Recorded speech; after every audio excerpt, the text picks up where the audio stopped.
ಬನ್ನಿ ಸ್ನೇಹಿತರೆ, ನಮ್ಮ ನಮಸ್ತೆ ಹಿಂದೂಸ್ತಾನ್ ಹಿಂದಿನ ಎಪಿಸೋಡ್ಗೆ ಎಲ್ಲರಿಗೂ ಸ್ವಾಗತ ಸುಸ್ವಾಗತ.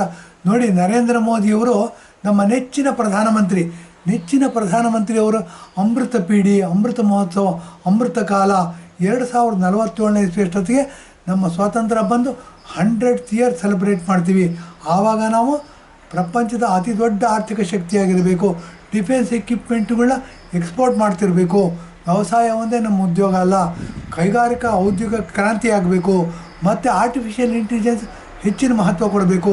ಚಂದ್ರಗ್ರಹಕ್ಕೆ ಹೋಗಬೇಕು, ಮಂಗಳ ಗ್ರಹಕ್ಕೆ ಹೋಗಬೇಕು, ಹೀಗೆ ಏನೇನೋ ಕರೆಸ್ಕೊಂಡ್ಬಿಟ್ಟು ದೇಶವನ್ನು ಮುನ್ನಡೆಸಬೇಕು ಅಂತ ಭಾಳ ಪ್ರಯತ್ನ ಪಡ್ತಾಯಿದೆ. ಹಾಗಾಗಿ ನಮ್ಮ ಹಿಂದಿನ ಎಪಿಸೋಡ್ ಹೆಸರು ಸೂಪರ್ ಪವರ್ ಹಿಂದೂ ಧರ್ಮ ಅಂತ ಅಂದ್ಬಿಡು. ಹಿಂದೂ ಧರ್ಮ ಅಂದರೆ ಹಿಂದೂ ರಿಲಿಜಿಯನ್ ಅಂತ. ಈಗೇನಾಗಿದೆ, ಹಿಂದೂ ರಿಲಿಜಿಯನ್ನ ಕ್ಯಾಸ್ಟ್ ಜೊತೆ ಈಕ್ವೇಟ್ ಮಾಡ್ತಿದ್ದಾರೆ. ಅದು ತಪ್ಪು. ಇದು ನಾವೆಷ್ಟೇ ಮುಂದುವರೆದ್ರು, ಸಮಾಜ ಸೊಸೈಟಿ ಮುಂದುವರೆದ್ರು, ಏನಾಗಿದೆ, ಕ್ರಿಶ್ಚಿಯನ್ ಅನ್ನೋದು ಕ್ಯಾಸ್ಟ್, ಅದ್ರ ಜೊತೆ ಕನ್ವರ್ಟ್ ಮಾಡಿ, ಮುಸ್ಲಿಮ್ ಅನ್ನೋದು ಕ್ಯಾಸ್ಟು, ಅದ್ರ ಜೊತೆ ಹಿಂದೂ ಧರ್ಮವನ್ನು ಈಕ್ವೇಟ್ ಮಾಡ್ತಾಯಿದ್ವಿ. ತಪ್ಪಿದು. ಹಿಂದೂ ಧರ್ಮ ಅನ್ನೋದು ಒಂದು ವೇ ಆಫ್ ಲಿವಿಂಗ್. ಅದು ವೇ ಆಫ್ ಲಿವಿಂಗ್ ಅಂತ ಬದುಕನ್ನು ಕಟ್ಕೊಳ್ತಕ್ಕಂಥ ಒಂದು ವಿಧಾನ ಇದು. ಹಾಗಾಗಿ ನೋಡಿ, ಹ್ಯುಮ್ಯಾನಿಟಿ ಅನ್ನೋದು ಏನಾದರೂ ಬೆಳೆದಿದೆ, ಏನಾದರೂ ಅಭಿವೃದ್ಧಿ ಹೊಂದಿದೆ ಅಂತಂದರೆ ಹಿಂದೂ ಧರ್ಮದಲ್ಲಿ ಮಾತ್ರ. ಹಾಗಾಗಿ ಇವತ್ತಿನ ಎಪಿಸೋಡು ಹಿಂದೂ ಧರ್ಮಕ್ಕೆ ಭಾಳ ಸೀಮಿತವಾಗಿ ಮಾತಾಡ್ತಾ ಇದ್ದೀವಿ. ಹಿಂದೂ ಧರ್ಮಕ್ಕೆ ಸೀಮಿತವಾಗಿ ಮಾತಾಡ್ತಿದ್ದೀವಿ ಅಂತಂದರೆ ಒಂದು ವಿಷಯ ಜ್ಞಾಪಕ ಬಂತು. ಮಾರುತಿ ಭಟ್ ಅವ್ರ ಜೊತೆ ಮಾತಾಡ್ತಾ ಇದ್ದೆ, ನಮ್ಮ ಕ್ಯಾಮ್ರಾಮನ್ ಅವ್ರ ಜೊತೆ ಮಾತಾಡ್ತಾ ಇರಬೇಕು. ಓಂ ನಮ ಶಿವಾಯ ಅಂತಂದ್ಬಿಡು. ನೋಡಿ, ಓಂ ಅನ್ನೋದಕ್ಕೆ ಬಹಳ ದೊಡ್ಡ ವ್ಯಾಖ್ಯೆ ಇದೆ.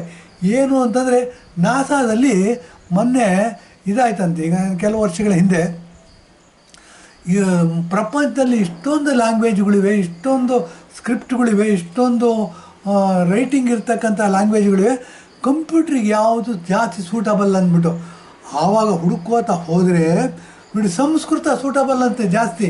ನಮ್ಗೆ ಯಾರಿಗೂ ಗೊತ್ತೇ ಇಲ್ಲ ಇದು. ಏನಾಗಿದೆ, ನಾಸಾದಲ್ಲಿ ಡಾಕ್ಟರ್ ಶಿವಸುಬ್ರಹ್ಮಣ್ಯಂ ಅಂತ ಇದ್ದರು. ಅವ್ರು ಭಾಳ ದೊಡ್ಡ ವಿಜ್ಞಾನಿ. ಅವರು ನಾಸಾದಲ್ಲಿ ಸೈಂಟಿಸ್ಟ್ ಆಗಿದ್ದರು. ಅವರು ಎಮರ್ಜೆನ್ಸಿ 1975 ಭಾಳ ಉತ್ತುಂಗದಲ್ಲಿದ್ದರು. ಈ ಥರ ಇದ್ದಾಗ ಓಂ ನಮ ಶಿವಾಯ ಅನ್ನೋದು ಜ್ಞಾಪಕ ಬಂತು. ಕಾಕತಾಳೀಯನೇ ಏನೋ ಗೊತ್ತಿಲ್ಲ. ಮಾರುತಿ ಭಟ್ ಅವ್ರಿಗೂ ನಮ್ಮದೊಂದು ನಮಸ್ಕಾರ. ಏನು ಅಂತಂದರೆ, ಓಂ ನಮ ಶಿವಾಯ ಅಂತ ಹೇಳಿದ್ರು. ಓಂ ಅನ್ನೋದು ಏನು ಅಂತಂದರೆ, ನೋಡಿ, ನಾವು ಇಲ್ಲೇ ಕೂತ್ಕೊಂಡು ಪೂರ್ಣಮದ ಪೂರ್ಣಮಿದಂ ಪೂರ್ಣಾತ್ ಪೂರ್ಣಮುದಚ್ಯತೆ ಪೂರ್ಣಸ್ಯ ಪೂರ್ಣಮಾದಾಯ ಪೂರ್ಣಮೇವ ಶಿಷ್ಯತೆ ಅಂತ 5 ಎಲಿಮೆಂಟ್ಸ್ ಬಗ್ಗೆ ಮಾತಾಡಿದ್ವಿ. 5 ಎಲಿಮೆಂಟ್ಸ್ ಅಂದರೆ ಅಗ್ನಿ, ವಾಯು, ಆಕಾಶ, ಪೃಥ್ವಿ ಮತ್ತು ನೀರು. ಈ ತತ್ವಗಳಿಂದ ಶರೀರ ಆಗಿದೆ, ಈ ತತ್ವಗಳಿಂದ ಭೂಮಿ ಆಗಿದೆ, ಈ ತತ್ವಗಳಿಂದ ಸೂರ್ಯ ಆಗಿದೆ, ಈ ತತ್ವಗಳಿಂದ ವಿಶ್ವ ಆಗಿದೆ ಅಂತ. ವಿಶ್ವ ಅಂದರೆ ಯೂನಿವರ್ಸ್ ಆಗಿದೆ ಅಂತ ಹೇಳಿದ್ವಿ. ಯೂನಿವರ್ಸಲ್ಲಿ ನಾವು ಇಲ್ಲೇ ಕೂತ್ಕೊಂಡು, ಭೂಮಿಯಲ್ಲಿ ಕೂತ್ಕೊಂಡು ಬೇರೆ ಯೂನಿವರ್ಸ್ಗಳಲ್ಲಿ ಜನಗಳಿದ್ದಾರೆ. ಆ ಜನಗಳ ಜೊತೆಗೆ ನಾವು ಸಂಪರ್ಕವನ್ನು ಸಾಧಿಸಿದ್ವಿ. ಕಷ್ಟ ಬಂದಾಗ ನಮಗೆ ಸಹಾಯ ಮಾಡಿ ಅಂತ ಕೇಳ್ಕೊಂಡ್ವಿ. ಅವರು ಸಹಾಯ ಮಾಡೋಕ್ಕೆ ಬಂದರು, ಅಂಥವ್ರನ್ನ ದೇವರು ಅಂತ ಕರೆದ್ವಿ. ಇದು ನೋಡಿ, ಎಲ್ಲಿಗೂ ಹೋಗುತ್ತೆ ವಿಚಾರ. ಈ ಥರ ದೇವ್ರ ಕಾನ್ಸೆಪ್ಟ್ ಅನ್ನೋದು ಇತ್ತು.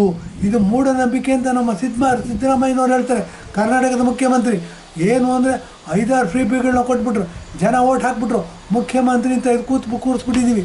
ಹಾಗಾಗಿ ಅವ್ರೇನು ಮಾಡಿದ್ರು, ಎಲ್ಲ ಕಾಲಕ್ಕೂ ನಾನು ಹೇಳಿದ್ದೆ ಸತ್ಯ ಅಂದ್ಕೊಂಡು ಗಟ್ಟಿಯಾಗಿ ಬಗಣಿ ಗೂಟ ಹೊಡ್ಕೊಂಡು ಕೂತ್ಬಿಟ್ಟಿದ್ದಾರೆ. ಇದು ಎಷ್ಟು ದೌರ್ಜನ್ಯ, ಎಷ್ಟು ವಿಪರ್ಯಾಸ, ಎಷ್ಟು ಖಂಡನೀಯ ಅಂತ ಹೇಳಬೇಕಾಗುತ್ತೆ. ಇಲ್ಲೇ ಕೂತ್ಕೊಂಡು, ಭೂಮಿಯಲ್ಲಿ ಕೂತ್ಕೊಂಡು ಬೇರೆ ವಿಶ್ವದಲ್ಲಿರ್ತಕ್ಕಂಥ ಜನಸಾಮಾನ್ಯರ ಜೊತೆಗೆ ನಾವು ಸಂಪರ್ಕವನ್ನು ಸಾಧಿಸಿದ್ವಿ. ಮೊಬೈಲ್ ಇರಲಿಲ್ಲ, ಟಿ ವಿ ಇರಲಿಲ್ಲ, ಸಂಪರ್ಕ ಸಾಧನಗಳಿರಲಿಲ್ಲ. ಅಂಥ ಟೈಮಲ್ಲಿ ಕೂತ್ಕೊಂಡು ಬೇರೆ ಜನಗಳ ಜೊತೆಗೆ ನಾವು ಮಾತಾಡ್ತಾ ಇದ್ವಿ. ಕಷ್ಟದಲ್ಲಿದ್ದಾಗ ಸಹಾಯ ಕೇಳ್ತಾ ಇದ್ವಿ, ಅವ್ರು ಬಂದು ನಮಗೆ ಸಹಾಯ ಮಾಡ್ತಿದ್ರು. ಅಂಥವ್ರನ್ನ ನಾವು ದೇವರು ಅಂತ ಕರೆದ್ವಿ ಅಂತಂದರೆ ಎಷ್ಟು ವಿಸ್ಮಯವಾಗಿರ್ತಕ್ಕಂಥ ಜಗತ್ತು ಹೀಗೂ ಉಂಟೆ ಅನ್ನೋ ಸಮಸ್ಯೆ ನಮ್ಮಲ್ಲಿ ಬರುತ್ತೆ. ಈ ಥರ ಎಲ್ಲ ಮಾತಾಡ್ತಾ ಇದ್ದಾಗ ಹಿಂದೂ ಧರ್ಮವನ್ನು ಪುನರುತ್ಥಾನಗೊಳಿಸಬೇಕು, ಹಿಂದೂ ಧರ್ಮವನ್ನು ಎಷ್ಟು ಉತ್ತುಂಗದಲ್ಲಿತ್ತು ಅನ್ನೋದನ್ನು ಹೇಳಬೇಕು. ಇದು ನಮ್ಮ ಆದ್ಯ ಕರ್ತವ್ಯ. ಆದ್ದರಿಂದ ನಮಗೆ ಗೊತ್ತಿದ್ದಷ್ಟು ಎಯಿಂದ ಶುರು ಮಾಡ್ತಿದ್ವಿ. ಆ ಎಯಿಂದ ಶುರು ಮಾಡಬೇಕು ಅಂದರೆ ಪ್ರಾಥಮಿಕ ಹಂತದಿಂದ ಶುರು ಮಾಡ್ತಿದ್ದೀವಿ ಅಂತಂದರೆ ಫೌಂಡೇಶನ್ ಹಾಕೋದಕ್ಕೆ ಭೂಮಿ ಅಗಿತಾ ಇದ್ದಕ್ಕೆ ಪ್ರಾರಂಭ ಮಾಡ್ತಿದ್ದೀವಿ ಅಂತಂದರೆ ನೋಡಿ, ಓಂ ನಮ ಶಿವಾಯ ಅನ್ನೋದು ಮಂತ್ರಗಳು. ಓಂ ನಮ ಅನ್ನೋದು ಬಿಟ್ಬಿಡಿ, ಓಂ ಅನ್ನೋದು ಬಿಟ್ಬಿಡ್ಬೇಕು. ಯಾಕೆ ಅಂತಂದರೆ, ಓಂ ಅನ್ನೋದು ಒಂದು ಭೂಮಿ ನಮ್ಮ ಯೂನಿವರ್ಸಿಂದ ಬೇರೆ ಯೂನಿವರ್ಸಿಗೆ ಕನೆಕ್ಟ್ ಮಾಡ್ತಕ್ಕಂಥ ಏನಾದ್ರು ಸಾಧನ ಇದೆ ಅಂತಂದರೆ ಅದು ಓಂ ಅನ್ನೋ ಶಬ್ದ. ನಾವು ಅದನ್ನು ಉಚ್ಚಾರಣೆ ಮಾಡಿದ್ರೆ ನಮ್ಮಲ್ಲಿರ್ತಕ್ಕಂಥ ಶಕ್ತಿ ಬೇರೆ ಗ್ರಹಗಳ ಬೇರೆ ಯೂನಿವರ್ಸ್ಗೆ ಹೋಗುತ್ತೆ ಅನ್ನೋದು. ಹಾಗೆ ಮಾಡ್ಕೊಂಡಾಗ ಓಂ ಅನ್ನೋದನ್ನು ಪಕ್ಕದಲ್ಲಿಟ್ಟು ನಮಃ ಶಿವಾಯ ಅಂತ ಹೇಳಿದ್ರೆ ಶಿವ ಪಂಚಾಕ್ಷರಿ ಮಂತ್ರ ಅಂತ ಹೇಳ್ತೀವಿ. ಶಿವ ಅಂತನೋನು ನಮ್ಮ ಥರ ಜನ, ಕೃಷ್ಣ ಅನ್ನೋನು ನಮ್ಮ ಥರ ಜನ, ರಾಮ ಅನ್ನೋನು ನಮ್ಮ ಥರ ಸಾಧಾರಣ ಜನ. ಇದು ನಮ್ಮ ಥರ ಸಾಧಾರಣ ಜನ ಅಂತ ಓದಬೇಕು ಅಂತಂದರೆ, ಕೃಷ್ಣ ಅನ್ನೋ ಬಗ್ಗೆ ಓದಬೇಕು ಅಂತಂದರೆ KM ಮುನ್ಷಿ ಅಂತ ಅಂದ್ಬಿಟ್ಟು ನೋಡಿ. ಅಂಬೇಡ್ಕರ್ ಹೇಗೆ ನಮ್ಮ ಸಂವಿಧಾನ ರಚನೆ ಮಾಡೋದಕ್ಕೆ ಬಹಳ ಪ್ರಮುಖ ವಹಿಸ್ತಾರೆ, ಅವ್ರು ಬರೀ ಹೆಡ್ ಆಗಿರ್ತಾರೆ. ಆದರೆ KM ಮುನ್ಷಿ ಮತ್ತು BN ರಾವ್ ಅನ್ನೋರು ಅವರಿಬ್ಬರು ಸಂವಿಧಾನ ರಚನೆಯಲ್ಲಿ ಬಹಳ ಪ್ರಮುಖವಾದ ಪಾತ್ರವನ್ನು ವಹಿಸ್ತಾರೆ. BN ರಾವ್ ಅನ್ನೋರು ನರಸಿಂಗರಾವ್ ಅಂತ ಉಡುಪಿನವರವರು. ಎಷ್ಟು ಹೆಮ್ಮೆ ಆಗುತ್ತೆ ನಮಗೆ. ಇವರು ಸಂವಿಧಾನವನ್ನು ರಚನೆ ಮಾಡ್ತಾರೆ. ಮತ್ತು ಸಂವಿಧಾನದ ರಚನೆ ಮಾಡಿದಾಗ ಇವರು ಎಷ್ಟು ಪ್ರಸಿದ್ಧಿಯಾಗಿರ್ತಾರೆ. ಇಂಟರ್ನ್ಯಾಷನಲ್ ಕೋರ್ಟ್ ಆಫ್ ಜಸ್ಟಿಸಲ್ಲಿ ಜಡ್ಜಾಗಿ ಇವರಿಗೆ ಪ್ರಮೋಷನ್ ಕೊಡ್ತಾರೆ, ಜಡ್ಜಾಗಿ ಕಾರ್ಯನಿರ್ವಹಿಸ್ತಾರೆ. ಇಂಥ ಮೇಧಾವಿಗಳನ್ನ ನಾವು ಪಕ್ಕಕ್ಕಿಟ್ಟು ಇಂಥವನ್ನ ನೆಗ್ಲೆಕ್ಟ್ ಮಾಡಿ ನಾವು ನಮ್ಮ ಹಿಸ್ಟ್ರಿನ ಕ್ರಿಯೇಟ್ ಮಾಡೋಕ್ಕೆ ಹೊರಟಿದ್ದೀವಿ ಅಂತಂದರೆ ತಪ್ಪಾಗುತ್ತೆ. ಆ ದೃಷ್ಟಿಯಿಂದ ಬನ್ನಿ, ನಾವು ಬೇಸಿಕ್ಕಾಗಿ ಶುರು ಮಾಡಬೇಕಾಗಿದೆ. ಬೇಸಿಕ್ಕಾಗಿ ಶುರು ಮಾಡಬೇಕು ಅಂದರೆ ABCDಯಿಂದ ಶುರು ಮಾಡಬೇಕಾಗಿದೆ. ABCDಯಿಂದ ಶುರು ಮಾಡಬೇಕಾಗಿದ್ದರೆ ಫೌಂಡೇಶನ್ ಹಾಕೋದಕ್ಕೆ ಫಸ್ಟು ನೆಲ ಬಗೀತಾ ಇದ್ವಿ. ಆ ಒಂದು ಸಣ್ಣ ಪ್ರಕ್ರಿಯೆಯಿಂದ ಇವತ್ತು ಶುರು ಮಾಡ್ತೀವಿ. ನಮ್ಮ ತಿಳುವಳಿಕೆ ಬಹಳ ಲಿಮಿಟ್ ಆಗಿದೆ, ನಮ್ಮ ತಿಳುವಳಿಕೆ ಬಹಳ ಅಲ್ಪ. ಆದರೂ ಸಹ ನಮ್ಮ ತಿಳುವಳಿಕೆಗೆ ಬಂದಿರತಕ್ಕಂಥ ವಿಷಯವನ್ನು ಪ್ರಪಂಚದ ಮುಂದೆ ಇಡ್ತಾ ಇದ್ದೀವಿ ಸೋಷಿಯಲ್ ಮೀಡಿಯಾ ಪ್ರಕಾರ ಅಂತಂದ್ಬಿಟ್ಟು. ಓಂ ನಮಃ ಶಿವಾಯ. ಓಂ ಅನ್ನೋದನ್ನು ನಮ್ಮ ಪೂರ್ವಿಕರು ಯಾರು ಸಾಧನೆ ಮಾಡ್ತಿದ್ರು, ಯಾರು ಬ್ರಹ್ಮ ರಹಸ್ಯವನ್ನು ಭೇದಿಸ್ತಾ ಬ್ರಾಹ್ಮಣರಾಗಿದ್ದರು, ಅವರು ಬೇರೆ ಯೂನಿವರ್ಸಲ್ಲಿರ್ತಕ್ಕಂಥ ಜನಗಳ ಜೊತೆಗೆ ಸಂಪರ್ಕವನ್ನು ಸಾಧಿಸ್ತಿದ್ರು. ಅದರಿಂದ ಅವ್ರನ್ನ ಬ್ರಾಹ್ಮಣರು ಅಂತ ಕರೆದ್ರು. ಇವರು ನಮಃ ಶಿವಾಯ ಅಂತ ಹೇಳಿದ್ರು. ನಮಃ ಶಿವಾಯ ಅನ್ನೋದು ಶಿವ ಪಂಚಾಕ್ಷರಿ ಮಂತ್ರ ಅಂತ ಹೇಳ್ತೀವಿ. ಇವೆಲ್ಲ 20,000 ವರ್ಷಗಳಿಗಿಂತ ಹಿಂದಿನ ಸೈನ್ಸು. ನಮಃ ಶಿವಾಯ ಅಂತ ಹೇಳ್ಬೇಕಾದ್ರೆ ಶಿವ ಪಂಚಾಕ್ಷರಿ ಮಂತ್ರ ಅಂತ ಹೇಳ್ತೀವಿ. ಶಿವ ಪಂಚಾಕ್ಷರಿ ಮಂತ್ರ ಅಂತ ಹೇಳ್ಬೇಕಾದ್ರೆ ಬೇಸಿಕ್ಕಾಗಿ ಮಾತಾಡ್ತೀನಿ.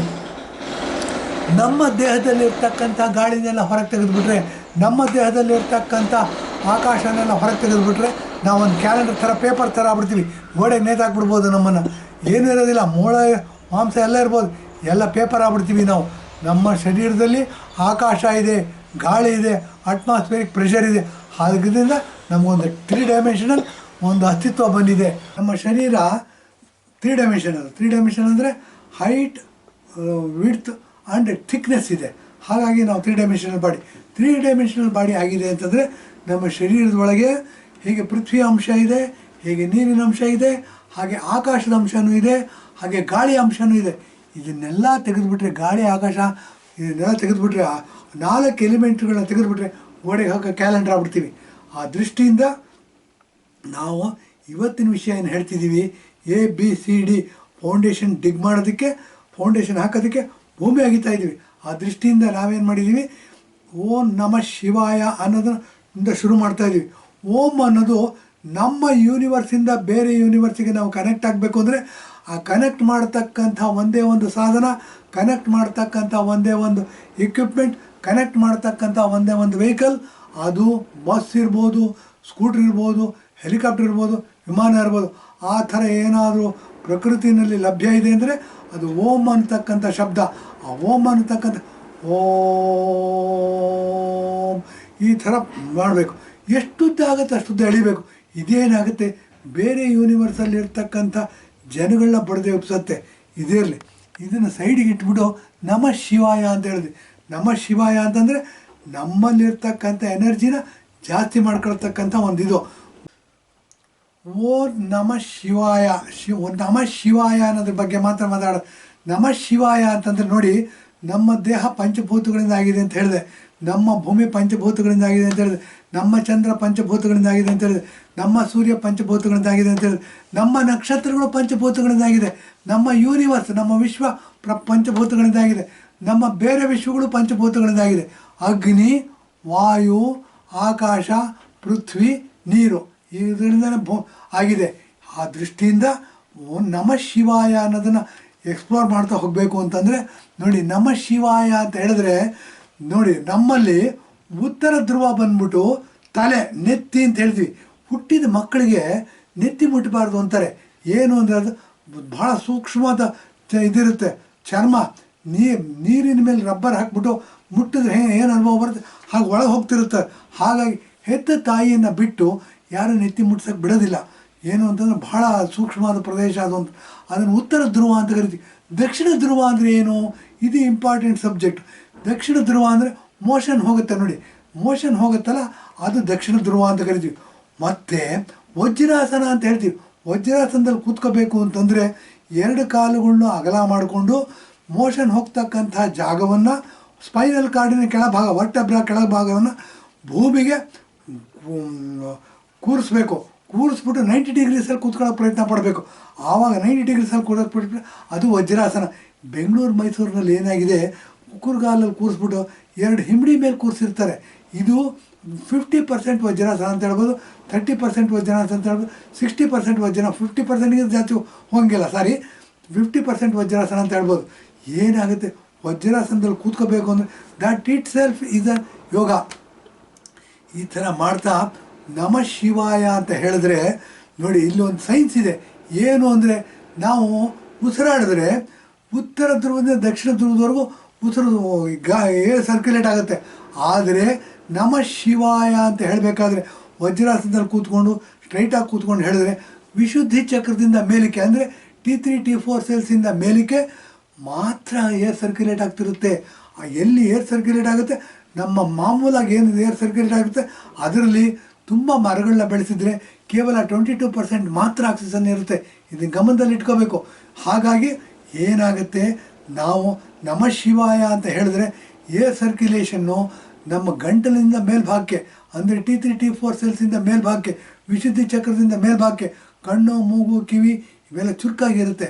ನಮಃ ಶಿವಾಯ ಅಂತ ಹೇಳೋದ್ರಿಂದ ಶಿವಪಂಚಾಕ್ಷರಿ ಮಂತ್ರ ಅಂತ ಹೇಳ್ತೀವಿ. ಇದನ್ನು ಶಿವನನ್ನು ಯಾರಾದರೂ ಆರಾಧನೆ ಮಾಡ್ತಾರೆ ಅಂದರೆ, ಶಿವನನ್ನು ಪೂಜೆ ಮಾಡ್ತಾರೆ ಅಂತಂದರೆ ಆರೋಗ್ಯದ ಮೊದಲನೇ ಸ್ಟೆಪ್ಗೆ ಪ್ರಯತ್ನ ಪಡ್ತಿದ್ದಾರೆ ಅಂತ ಅಂದ್ಬಿಟ್ಟು. ಹಾಗಾಗಿ ನಮಃ ಶಿವಾಯ ಅನ್ನೋದು ಭಾಳ ಇಂಪಾರ್ಟೆಂಟ್. ಈ ನಮಃ ಶಿವಾಯ ಅನ್ನೋದನ್ನು ವಜ್ರಾಸನದಲ್ಲಿ ಕೂತ್ಕೊಂಡು ಮಾಡಬೇಕು. ಮತ್ತು ಹೇಗೆ ಕೂತ್ಕೋಬೇಕು, ಹೇಗೆ ಇದು ಮಾಡಬೇಕು ಅನ್ನೋದನ್ನು ಕೂತ್ಕೊಂಡ್ಬಿಟ್ಟು ತೋರಿಸ್ತೀನಿ ಒಂದು ದಿವಸ. ಅದನ್ನು ಮುಂದಿನ ಎಪಿಸೋಡಲ್ಲಿ ನೋಡಿ ಅಂತ ಹೇಳ್ಬಿಟ್ಟು ಇದನ್ನು ಎಪಿಸೋಡ್ ಮುಗಿಸ್ತಾ ಇದ್ದೀನಿ. ಧನ್ಯವಾದ, ನಮಸ್ಕಾರ.